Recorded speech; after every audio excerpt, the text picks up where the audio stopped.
मृत्यु लोक में मनुष्य जो पुण्य और पाप करता है बारी बारी से उसे भोगना पड़ता है।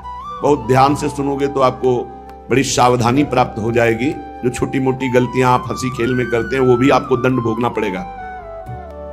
ये पाप और पुण्य बिना भोगे नष्ट नहीं होते कि आपने पाप कर दिया और दान दे दिया तो वो पाप कट गया, ऐसा नहीं है। पुण्य का अलग विभाग होगा, पाप का अलग विभाग होगा। अगर काट सकते हैं तो सिर्फ भगवान काट सकते हैं, भगवान का भजन काट सकता है, दूसरा नहीं। लाखों जन्मों में जो तुमने पाप और पुण्य किया है, जो एकत्रित है, उसका नाम है संचित कर्म। संचित पाप और पुण्य। और उससे जब मनुष्य शरीर मिलता है या जो शरीर मिलता है, उससे जो हिसाब निकाल करके कुछ पुण्य और कुछ पाप, उसे प्रारब्ध भोग कहते हैं। फिर यहां कर जो नवीन कर्म किया जाता है उसे क्रियमाण कहते हैं। मनुष्यों के लिए जो उनका जमा हुआ पाप और पुण्य है वो अंकुरित होकर बढ़ता रहता है, ब्याज दर ब्याज।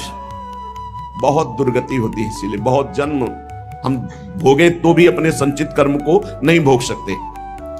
जैसे बीज मिट्टी और जल की आकांक्षा करता है तभी वो उत्तम वृक्ष रूप धारण करता है, ऐसे ही पाप और पुण्य उसे प्रेरित करके पुनः पाप करवाता है, प्रेरित करके पुण्य पुनः पुण्य करवाता है। अगर पाप कर्म में रहती है तो पाप पर पाप, पाप पर पाप, और ये एकत्रित होकर वृक्ष रूप होकर समय स्थान वो निश्चित करेगा। पाप तुम्हें कहां दंड देना है। समय स्थान, बुरी दशा आने के पहले बुद्धि बदली जाती है, उसकी बुद्धि बदल दी गई। आप ना आवे आप पर ताई तहां ले जाए, वो वहीं ले जाएगा, उसी स्थान पर मारा जाएगा, उसी स्थान पर जो दंड उसे मिलना मिलेगा। जैसे आपने छोटा पाप किया तो आपके चलते समय पैर में कांटा चुभेगा और दुख होगा। कांटा निकाला गया, थोड़ी दिन वहां दर्द रहा, खत्म हो गया, आपका पाप क्षय हो गया। छोटा पाप कोई, आगे बताया जाएगा कौन कौन से पाप से कैसे कैसे दंड मिलते हैं। अब अगर आपसे थोड़ा बड़ा पाप बना है तो वही पैर में लोहे की कील बनकर चुभेगा, कांटे की जगह लोहे की कील, अधिक दुख होगा। और बड़ा पाप बना है तो खजूर का कांटा, बड़ा कील, ऐसे आपके पैर में चुभ। बिना पाप कर्म के कहीं भी किसी को कोई भी दुख नहीं हो सकता। सिर में दर्द होना, आजीवन पूरे जीवन सिर का रोग हो गया कि वो दर्द ही होगा 2-4 दिन में, 10 दिन में, पाप का कारण। अपथ्य भोजन, सर्दी सहन न होना, गर्मी सहन न होना, हर समय हृदय जलते रहना, पाप का लक्षण। भिन्न भिन्न पाप भिन्न भिन्न प्रकार के दुख देते हैं दीर्घ काल तक। शस्त्र और अग्नि आदि का भय ये पाप के कारण होता है। अनेक जन्मों के संचित पाप कोई इसी जन्म के केवल नहीं है, वो केवल मंडराते रहते हैं आकाश में दंड देने के लिए, समय इंतजार करते हैं। जैसे नरक में पड़े हुए जीव तुम देख रहे हो, घोर पाप का फल भोग रहे, केवल दिखाया गया था नरक। जानते हो किस बात से? कल याद होगा सुमति जी ने पानी पीने जाने वाली गौओं को वैश्य कुल में 7वें जन्म में जन्मे जब थे तो उन्होंने उनको नहीं पीने दिया, इसके अपराध से उनको नरक दिखाया गया था। तो वो यमदूतों से प्रश्न करते जाते हैं और उनका उत्तर यमदूत देते जाते हैं। ये जो तुम देख रहे हो तड़पते हुए जीवों को नरक में, महापापी लोग हैं, अपने पाप का फल भोग रहे हैं। जब कोई पुण्यात्मा होता है तो स्वर्ग लोक में जाता है, देवताओं के साथ रहता है, गंधर्व उसका गुणगान करते हैं, अप्सराओं का नाना प्रकार से सुख उठाते हैं। और जब पुण्य भोग क्षीण हो जाता है तो फिर यहां आकर के मनुष्य लोक में अपने कर्मानुसार जन्म लेते हैं। राजन, ये जो तुमने पूछा कि किस किस पाप से पापियों को कौन कौन सा नरक में दंड मिलता है, वो मैं बतला रहा हूं। जो नीच मनुष्य कामना और लोभ के वशीभूत होकर दूषित दृष्टि से हर स्त्री को भोग भाव से देखता है, जिसको देखता है बस काम भाव से देखता है। बोले जो दुष्ट दूषित भाव से माताओं बहनों को भोग दृष्टि से देखता है, तो यहां बड़ी बड़ी चोंच वाले वज्र के समान जिनकी चोंच ऐसे गिद्ध बार बार हजारों वर्ष उनकी आंखों को नोचते और खाते रहते हैं, वो आंखें बार बार होती रहती हैं, बार बार निकालते, यही वहां है कि मरना नहीं है। उनकी दोनों आंखों को वज्र तुल्य नरक के पंछी बार बार निकालते हैं और खाते हैं, और उनके पुनः नए नए नेत्र उत्पन्न हो जाते हैं। इस पापी को पलक झपकने तक के लिए विश्राम नहीं मिलता, निमिष तक के लिए कि थोड़ा चैन मिल जाए, महान दुख होता रहता है। हजारों वर्ष तक उसको इस नेत्र दर्द पीड़ा भोगनी पड़ती है। और फिर जब मृत्युलोक में जन्मता है तो नेत्र रोगी पैदा होता है। वो यहां पैदा होगा नेत्र रोगी, या नेत्र ही नहीं है या नेत्रों में दिखाई नहीं दे रहा, कई तरह के व्यवधान, जिन्होंने नेत्रों का दुरुपयोग किया। अब जिन लोगों ने, जिनको तुम देख रहे हो इनकी जबान काटी जाती, बार बार जबान नोची जाती है, ये वो लोग हैं जो शास्त्र का गलत उपदेश किए हैं, गलत अर्थ किए हैं, अपनी वासना की पूर्ति के लिए शास्त्र का गलत प्रयोग किए हैं, जो किसी को गलत सलाह दी है, तो इनकी जबान बार बार छोटे छोटे हिस्से में तलवार से काटी जाती है। शास्त्र का उल्टा अर्थ बताया, उसकी जबान को वहां हजारों वर्ष काटा जाता है। खिलवाड़ नहीं, प्रश्न उत्तर कर देना। अगर आपका उत्तर गलत है तो आप नरक जाएंगे। प्रश्न करता तो आप पर श्रद्धा करके पूछ रहा है और आपने मनमानी उत्तर दे दिया और वैसा आचरण कर दिया तो उसको पाप नहीं लगेगा, पाप आपको लगेगा क्योंकि आपने आदेश किया है और आपकी दुर्गति हो जाएगी। इसीलिए अनाधिकारी को जब जनक जी महाराज विदेह राज ने पूछा, निमि जी ने नवयोगेश्वरों से कि मैंने यही प्रश्न कर्म के विषय में सनकादि से पूछा था, वो मौन थे, कोई उत्तर नहीं दिया, क्यों? तो बोले उस समय आपका ज्ञान जागृत नहीं हुआ था, आप उस समय अनाधिकारी थे, कर्म का बड़ा सूक्ष्म विषय होता है, इसीलिए मौन थे।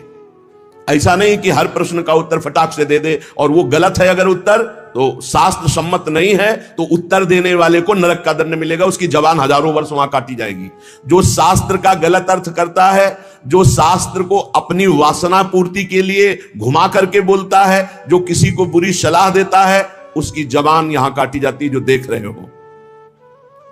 और हे सुमति जी, जो वेद की निंदा करते हैं, देवताओं की निंदा करते हैं, संतों की निंदा करते हैं, वैष्णव की निंदा करते हैं, गुरु की निंदा करते हैं, गुरु पर दोष दृष्टि करते हैं, गुरु को वक्र दृष्टि से देखते हैं, क्रोध दृष्टि से, उन सब को यहां भयंकर वज्रतुल्य वाले जिनकी चोंच है, ऐसे पक्षी गिरा गिरा करके उनके अंगों को नोचते हैं, जबान, आंख और उनके शरीर के अंगों को। जितने निमेष तक उनके द्वारा ये जिह्वा जनित पाप हुआ है, उतने हजार वर्ष तक उनको पक्षी नोचते हैं। जो नराधम बिना दोष के दो मित्रों में फूट डाल देते हैं, एक दूसरे की चुगली करके, पिता पुत्र स्वजन में भेद पैदा कर देते हैं, और जो पुरोहित, बहुत ध्यान देने योग्य बात, अनुष्ठान का संकल्प लेता लेकिन अनुष्ठान पूर्ण नहीं करता, जजमान को क्या पता? जो पुरोहित जजमान से नियत संख्या ले ली धन और अनुष्ठान पूरा नहीं किया, या जो अपनी माता और पिता का अपमान किया, जो अपनी शरणागत, अपने अर्धांग विराजमान पाणिक ग्रहण की हुई पत्नी का विविध प्रकार से अपमान और शोषण किया, वो यहां आरे से चीरे जाते हैं हजारों वर्ष तक। दिखाया, देखो ये बीच आरे से आराम आराम से एक एक अंग चीरे जाते हैं। उस पुरोहित को भी दंड मिलता है, उस पुत्र को दंड मिलता है जो माता पिता का अपमान, उस पति को दंड मिलता है जो पत्नी का शोषण, उस पत्नी को दंड मिलता है जो पति से छल करती है। आप खुली आंख इनकी दुर्गति देख सकते हैं। जो दूसरों को कष्ट देने का स्वभाव बना लिया है, बातचीत चेष्टा से कष्ट ही देना है, जो दूसरों की प्रसन्नता में जलते हैं, जो दूसरों की घरों में, सोए हुए घरों में आग लगा देते हैं या फसलों में आग लगा देते हैं और उनको प्राणांतक कष्ट देते हैं, उन अधम पापियों को यहां जलती हुई आग में जलाया जाता है। तुम देख लो, तपती हुई बालू डालकर उनको भूना जाता है और यहां आग में उन्हें जलाया जाता है। जो एक जगह निमंत्रण मिला, फिर दूसरी जगह निमंत्रण मिला, तो पहले निमंत्रण वाले को छोड़ करके दूसरे के यहां निमंत्रण पाकर फिर पहले वाले के यहां निमंत्रण पाने गया। ऐसा नहीं है, यह नरक का कारण बन जाएगा। एक जगह निमंत्रण है, वहां गए, अगर हम भूखे हैं तो भूखे, नहीं मिला तो नहीं मिला, अब दूसरे दिन देखा जाएगा। 2 3 4 निमंत्रण, ऐसा नहीं। जो ब्रह्मर्षि किसी देव कार्य के लिए, पितृ कार्य के लिए यजमान के द्वारा निमंत्रित किया गया और वो दूसरी जगह भोजन कर लिया, दूसरे निमंत्रण को स्वीकार करके फिर उसके यहां भोजन करने गया, तो उसको यहां नरक में 2 टुकड़े करने वाला दंड मिलता, बार बार उसके 2 टुकड़े। ये बार बार बहुत जगह भंडारा, बहुत जगह निमंत्रण, ये ऐसा नहीं है, सिद्धांत है। तुम भूखे हो तो एक जगह चले जाओ और अपना पेट भरो, भजन करो। ये नहीं कि 5 जगह चले गए तो खूब दक्षिणा 5 जगह की मिली तो सुन लो, ये तस्मा शास्त्रम प्रमाणम, ये शास्त्र है, मनमानी नहीं। पहले ऐसा कभी ब्रह्म ऋषि जन नहीं करते थे। 5 घरों में भिक्षा मांग लो, या निमंत्रण है तो एक जगह जाके पेट भर लो जो रूखा सूखा मिले। ये 14 जगह भंडारा, 14 जगह निमंत्रण, तो उसकी व्यवस्था है। ये नरकगामी बना देगा, बुद्धि भ्रष्ट हो जाएगी। जो सदैव कड़वी बातें बोलकर लोगों के दिल पर चोट पहुंचाते रहते हैं। कुछ लोगों का ऐसा स्वभाव होता है, जब बोलेंगे तो हृदय की पीड़ा प्रकट हो ही जाए, ऐसा उनका है। ऐसे हैं वो, ऐसे बोलते हैं कि अत्यंत पीड़ा दे। ऐसा करने वालों को यहां के पक्षी टूट पड़ते नरक में लाते हैं, नोच नोच करके उनको खाते हैं। जो यहां किसी की चुगली करता है, उसकी जिह्वा तेज छुरे से बार बार ऐसे ऐसे चीरी जाती है, फिर पूरी हो जाती है, फिर चीरी जाती है। जिन्होंने उद्दंडतावश अपने पूज्य जनों का अनादर किया, उनको मारा पीटा, गुरुजनों को, अपने गुरु को, माता को, पिता को, बाबा को, पितामह को, ये पूज्य जन है, ये गुरु के समान पूज्य है। जो अपने गुरुजनों को, पूज्य जनों को अनादर करता है, दंड देता है, मारता है, पीटता है, वो देखो ये कुंड बने हैं विष्ठा के, पीब के और मूत्र के। मूत्र का कुंड, विष्ठा का और पीब का, नीचे करके मुख उन्हीं कुंडों में डाल दिया जाता है, ऊपर से पैक कर दिया जाता है। हजारों। ये मार्ग उकताए हुए पुरुष को सफलता प्रदान नहीं करता। उकताए हुए पुरुष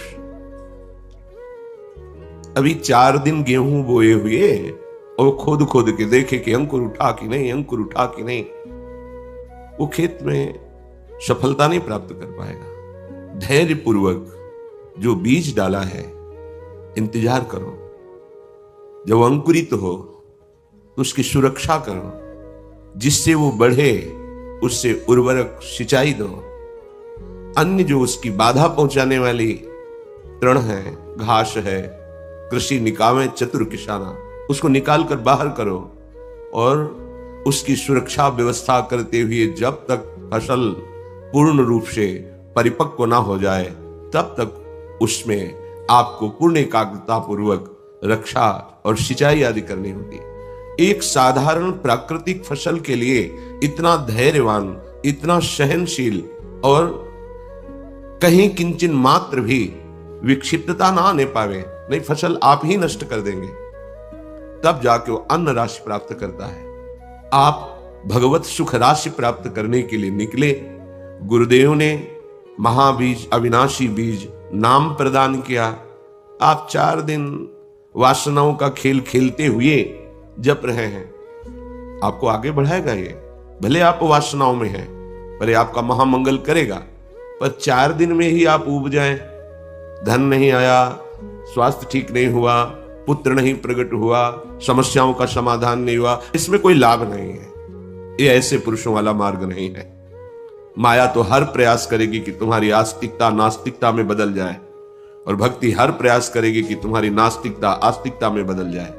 आप यदि भक्ति का पक्ष लेंगे तब आपकी भावना दृढ़ होगी, आस्तिकता की नींव मजबूत होगी, तब भक्ति का महल उसमें, उस भक्ति के महल में प्रेम रूपी सिंहासन पर आराध्य देव विराजमान, ऐसा आपको अनुभव होगा। इंद्रियों की सहज गति संसार के भोगों की तरफ है। श्रीपाद प्रबोधानंद जी महाराज कह रहे, हे भाई सावधान, अत्यंतोद्धत धावदिंद्रिय गणों यह सर्वदा असत पथे। ये तुम्हारी इंद्रियों का प्रवाह अर्थात इंद्रियों की गति असत मार्ग में स्वाभाविक जाने वाली है। दुर्वासना मम सदा परिकर्षयन्ति, दुर्वासना सदैव आपको खींचती रहेगी। देखो ध्यान से सुनना, ये संपूर्ण सृष्टि जितनी रची है ये माया के 3 गुणों से है, सतोगुण, रजोगुण, तमोगुण। और कोई भी ऐसी रचना नहीं है जिसमें गुण न हो और जिसमें दोष न हो। जड़ चेतन गुण दोष में विश्व कीन करतार, संत हंस गुण गाहे पे परिहरिवार विकार। जो इस रहस्य को जान जाता है वो अपनी भक्ति को पुष्ट करके महासुख को प्राप्त होता है। यहां कोई ऐसी वस्तु, व्यक्ति, स्थान, जड़ चैतन्य नहीं है जो गुण दोष से युक्त न हो। संपूर्ण गुण या संपूर्ण दोष ऐसा किसी में नहीं पाया जाएगा। वो महादोषी है पर उसमें कुछ गुण भी है, वो महान गुणी है पर कुछ न कुछ दोष भी है। इस गुण दोष की परंपरा को मिटा दिया तो ब्रह्मविद ब्रह्मयु भवति। अब वो ना मनुष्य रह गया, ना उससे जीव कह सकते हैं, वो ईश कोटि का हो गया, वो साक्षात भगवत स्वरूप हो गया। अपने को पूरी सृष्टि में सब कुछ गुण दोष में है। जैसे प्रायः हम मोबाइल की चर्चा करते हैं कि आजकल ये आधुनिक यंत्र चल गए, ये नवीन पीढ़ी को बहुत बर्बाद कर रहे हैं। इसका मतलब सृष्टि से मोबाइल हटा दिया जाए तो आपको कितना घाटा हो जाएगा, देखो आप विचार करके। आप दूर बैठे सत्संग नहीं सुन पाएंगे, आप दूर बैठे ये भगवत जो आनंद है ये नहीं ले पाएंगे। आप किसी समस्या में फंसे अकेले हैं तो आप किसी को सूचना नहीं दे पाएंगे, आपकी आवाज नहीं पहुंच पाएगी। बहुत से ऐसे सद्गुण हैं और बहुत से ऐसे दोष हैं जो आपका नाश भी कर देंगे। जो हम देखते हैं, सुनते हैं, बोलते हैं, वही मनन होता है, जो मनन होता है वही संकल्प बनता है, जो संकल्प बनता है वही आचरण क्रियाएं होती है और उसी का हमें फल भोगना होता है।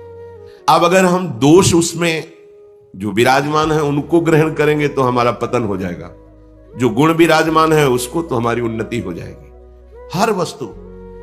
हर वस्तु जितनी सृष्टि रची है कुछ दोष और गुण मिलकर ही रचना हुई है। इसलिए जो संत स्वभाव के हैं, जो भक्ति हृदय में धारण करना चाहते हैं, जो सुख शांति आनंद लेना चाहते हैं, उनको दोषों का त्याग करना है, गुण स्वीकार करना है। फिर एक ऐसा भागवतिक दैवी संपदा जिससे प्राकृतिक गुणों का भी त्याग करके वो भाव देह चिदानंदमय भाव को प्राप्त होता है। इस रहस्य को समझो। अगर किसी वस्तु व्यक्ति स्थान में दोष है तो उसमें गुण भी है, अपने गुण देख ले, उन गुणों को स्वीकार करे, आगे बढ़े। पहले दोषों का त्याग करे, गुणों को स्वीकार करे, फिर गुणों को निराभिमानिता आदि दैवी संपदा से उसको शांत कर दे। न गुण न दोष तो स्वरूप की जागृति हो जाएगी। पर अज्ञानी जीव ना समझने के कारण वो एक दूसरे की निंदा करने लगते हैं, सिद्धांत की निंदा करने लगते हैं। इंद्रियां सदैव गलत मार्ग में जाने के लिए उत्साहित रहती हैं। अब आपने माना कि हम भक्ति मार्ग के पथिक हैं, थोड़ा जल चढ़ा दिया, अगरबत्ती लगा दी, धूप लगा दिया, कुछ पाठ कर लिया, लेकिन इंद्रियों का जो प्रवाह असत मार्ग में है आपने नहीं रोका, तो बहुत काल तक ये करने पर आपको जब अनुभव में नहीं आएगा तब आप कहोगे ये सब केवल कहने सुनने की बातें हैं। लेकिन भक्ति का रंग इन क्रियाओं से आंतरिक आना चाहिए। आंतरिक भक्ति का रंग आए बिना अनुभव कौन करेगा? तुम्हारा देह अनुभव करेगा क्या? जो अनुभव करने वाले यंत्र हैं वो तो विषय की तरफ प्रवाहित हो रहे हैं, विषय की तरफ धावित हो रहे हैं, असत मार्ग में जाकर विषयों का भोग कर रहे हैं। तो भगवदानंद बिना पवित्र हुए कैसे अनुभव में आएगा? ये असत बुद्धि का निर्णय है, ये कुमति का निर्णय है। ऐसी कुमति को भगवान से प्रार्थना करो कि दबा करके हमारे अंदर सुबुद्धि प्रकाशित हो, सुमति प्रकाशित हो। ये केवल स्वार्थ बुद्धि में भटकने वाले एक दो लोटा जल चढ़ा दिया, फिर उसका परिणाम सोचते हैं कि पूरा का पूरा पाप जो हमने किया वो सब नष्ट हो जाए, पूरा का पूरा अमंगल नष्ट हो जाए और हम खूब विषयों को भोगे मनमानी। फिर ऐसा नहीं होता। जब एक साधारण रोग की निवृत्ति के लिए सद्वैद्य का आश्रय, उसके दिए हुए औषधि पर विश्वास और बताए हुए परहेज से तो बहुत काल सेवन पर वो असाध्य रोग भी शासन में आ जाता है, उसको भी पीड़ा रहित किया जा सकता है। आपका तो अनंत जन्मों का भव रोग है। आप इंद्रियों को मनमानी भोगों में लगाए हुए हैं और सोचते हैं कि मैं भगवान का भजन करता हूं, आश्रय लिए हूं, चमत्कार क्यों नहीं प्रकट हो रहा? कहां चमत्कार प्रकट करना चाहते हो? यही प्रकट होता है इंद्रियों में, मन में, बुद्धि में। क्या अभी सतमार्ग को ग्रहण कर लिया, भूल न देह कुमारग पाऊं, ये चमत्कार है। अब हृदय अशांति का त्याग करके शांति की तरफ बढ़ रहा है, सुंदर विचार आ रहे हैं, दूसरों को सुख पहुंचाने वाली चेष्टाएं हो रही, सबके प्रति करुणा का भाव आ रहा है, दया का भाव। किसी को दुखी देख करके हमारा हृदय व्याकुल हो जाए, इसका दुख दूर कैसे, ये चमत्कार प्रकट हो रहा है। आसुरी प्रवृत्ति नष्ट हो रही, दैवी संपदा बढ़ रही, ये भक्ति का लक्षण है। अगर आप सोचे भाग्यवशात कभी भजन हो जाएगा, हमारी इंद्रियां विषयों से, कभी नहीं, आज तक नहीं हुई। जब हमारी इंद्रियां विषयों की तरफ धावित होती हैं तो सत उपासना नहीं बनती। आप कहते जरूर हैं कि मैं आराधना कर रहा हूं, लेकिन वो सिद्धांत से नहीं है, सद उपासना नहीं है। उसके लिए सदगुरु का आश्रय लेकर, संतों का आश्रय लेकर, शास्त्र सम्मत, तस्मात् शास्त्र प्रमाणम ते, तभी बात बनेगी। खेती तैयार नहीं की, ऐसे बीज फेंक दो, उर्वरक नहीं लगाया है, उस बीज के अंकुरण की योग्य भूमि नहीं की है, फसल मिल जाएगी ऐसे? जब साधारण प्राकृतिक फसल ऐसी नहीं मिलती तो परमानंद की अनुभूति ऐसे कैसे हो जाएगी? मलिन अंताकरण, विषय भोग, अधर्म पूर्वक मनमानी आचरण और भगवदानंद की अनुभूति। जब तक आप सत मार्ग का अनुसरण नहीं करते तब तक वो शुभ क्रियाएं हो सकती हैं, वो भागवत धर्म नहीं हो सकता। और शुभ क्रियाएं एक ऐसे ऐसे पाप होते कि एक क्षण में हजारों करोड़ों शुभ क्रियाएं तुम्हारी नष्ट हो जाएंगी, तुम्हें पता भी नहीं चलेगा। वाणी के द्वारा किसी संत की निंदा, वैष्णव की निंदा, या ऐसे बहुत से अपराध हैं। अगर सत मार्ग के पथिक हो तो हर समय सावधानी रहेगी। ये अज्ञानी जन समझते नहीं, बस आरोप कर देते। काल ही कर्म ईश्वर मिथ्या दोष लगाए। किसको माना था अपना? किसको माना था? साधन अगर सिद्धांत से नहीं करोगे तो अज्ञान का अंधकार नष्ट नहीं होगा, फिर समझ ही नहीं पाओगे भगवदानंद क्या है। अरे बड़े बड़े ज्ञान मार्ग में चलने वाले ज्ञानियों को भी ये मोहित कर ले ऐसी भगवान की माया। तुम तो साधारण जीव हो।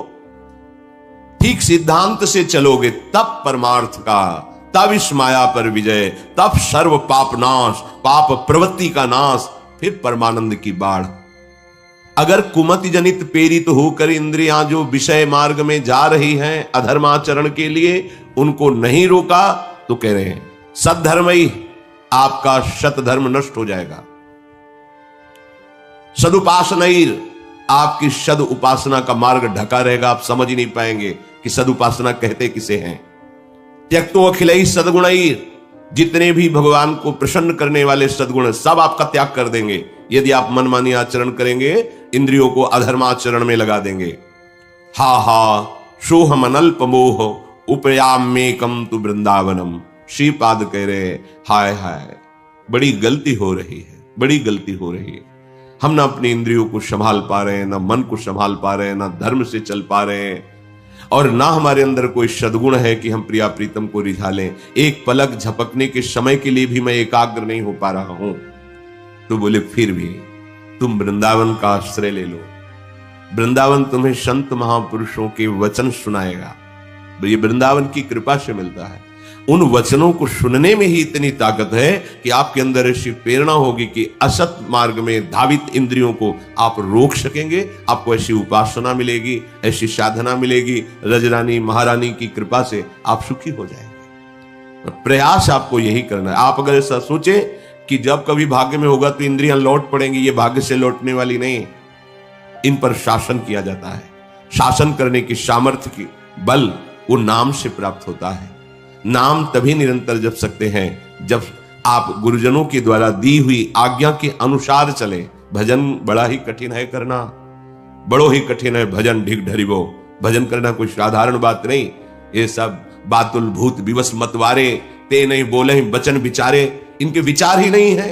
ये जो मन में आता है सो बोलते हैं। भजन जानते हो खिलवाड़ नहीं है। जो भजन मार्ग में चलते हैं वो जानते हैं कितनी अंदर की लड़ाई है। ये अंदर की लड़ाई, मन इंद्रियां घसीट रही विषयों की तरफ, वो सहन करके नाम जप कर रहा है, इसीलिए उसे परम पद मिलता है। परम पद जिसकी याचना योगी जन मुनिजन करते रहते हैं। श्रीपाद कह रहे हैं हे भाई, तुम इस महारस की प्राप्ति के लिए दृढ़ संकल्प करो। ये जीवन भगवदानंद के लिए है। मैंने देख लिया बहुत सब कुछ।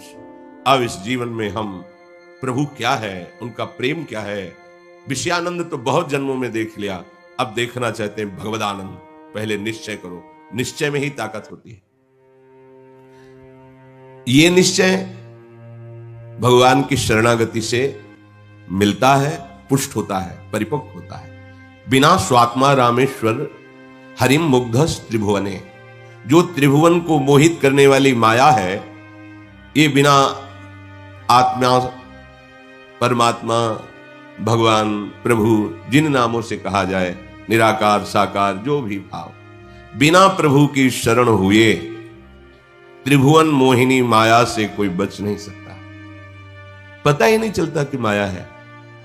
दुश्मन दुश्मन के रूप में आवे तो आप सावधान हो सकते हैं, लेकिन अपनी चाहत के रूप में आ जाए, अपने प्यार के रूप में आ जाए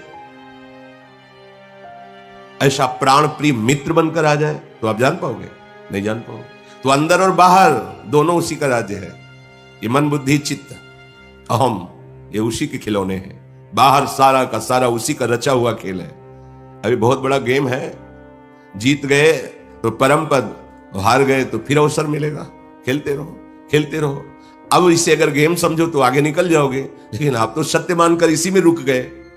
ये खेल है, खेल, माया क्रीड़ा, माया क्रीड़ा, और आपकी ही रची हुई है। तो भगवान ने मुझे फंसा दिया, इसीलिए फंस गए हो कि तुम भगवान को और मानते हो, अपने को और मानते हो, इसीलिए फंस गए हो। अगर तुम भगवान के हो जाओ तो जीत जाओगे, पर नहीं, आप अपने को मायापति समझते हैं तो आपका ही रचा हुआ खेल है, माना हुआ आपका ही है। आपने देह को अपना माना, भोगों को अपना माना। तो बोले है तो उसको माना क्या? कहां है? स्वप्न में जागृत नहीं, जागृत में स्वप्न नहीं, सब झूठा। मान लीजिए, मानने से सवाल हल हो जाएगा। मानने से जान जाओगे, जान जाओगे तो वही हो जाओगे जिसको जान जाओगे। ये सब खो जाएगा। यही जाने जग जाए हेराई, जागे जथा स्वपन भ्रम जाई। श्रीपाद कह रहे, चाहे कोई श्रेष्ठ देवता हो या मननशील मुनि हो, यदि वो अहंकार का त्याग करके भगवान की शरण में नहीं होता तो इस त्रिभुवन मोहिनी माया के फंदे से निकलना बड़ा कठिन है। चाहे श्रेष्ठ देवता हो, चाहे श्रेष्ठ मुनि हो, यदि भगवान के चरणों का आश्रय नहीं तो ये त्रिभुवन मोहिनी माया किसी न किसी प्रकार से उसे अपने अधीन कर लेती है। अगर आप इस परमानंद के मार्ग में चलना चाहते हो तो रसन और उपस्थेंद्री, रसेंद्री और उपस्थेंद्री, इन दो को शासन में ले लो। उपस्थेंद्री जनेन्द्री, जनेन्द्री भोग विलास, रसेंद्री रस भोग विलास, अच्छा अच्छा खाना पीना और शरीर संबंध भोग सुख लेना, यही संपूर्ण प्रकृति का अधीन करने का तरीका है। वो संपूर्ण प्रकृति जितनी त्रिभुवन में है वो हर मार्ग में चलने वालों को अपने अधीन करती है। संपूर्णतः वही है। रसेंद्री का भोग, जनेन्द्री का भोग, और तो सब इसके सपोर्ट के लिए प्रधान दो रखे गए हैं, रसेंद्री और जनेन्द्री। रसनोपस्थ विजयी, ये बड़ी बात है। काछ वाच मन निश्चल राख है, धन धन जननी तेरी रे, वैष्णव जन तो तेने कही। श्री नरसिंह मेहता। जो जनेन्द्री का संयमी, वो धर्म पूर्वक चल सकता है। नहीं, जब इनका वेग आता है तो जैसे किसी को भूत का आवेश हो जाए, अपने बस में नहीं रहता, ऐसे ही काम का आवेश जनेन्द्री में होता है। फिर उसे कुछ सुहाई नहीं देता। उसे जो भगवत विमुख उस क्षण भी है तो भले भगत है, लेकिन उस क्षण वो भगवत विस्मरण किए हैं, भगवत आश्रित चित्तवृत्ति नहीं किए हैं तो प्रभाव दिखा देंगे। क्योंकि भगवान की ही सामर्थ्य से प्रबल है, कोई और नहीं। मम माया तो ममई वांशो, कोई अलग दूसरे की माया नहीं है, इन्हीं की माया है। शर्त है इस खेल में निकलने का, भूले तो फंसे, स्मृति है तो मुक्त। हरि स्मृति सर्व विपद विमोक्षणम। अगर खेल है तो उसके बचने के सिद्धांत भी हैं। अब आपको लगा कि जब रचा गया है तो हम खेले, तो छूट है, खेलो, उसका परिणाम भोगो। और अगर निकलना है इस खेल से तो सूत्र स्वीकार करो, सिद्धांत, और निकल जाओ इस खेल से, सुखपूर्वक निकल जाओ, कहीं नहीं फंसोगे।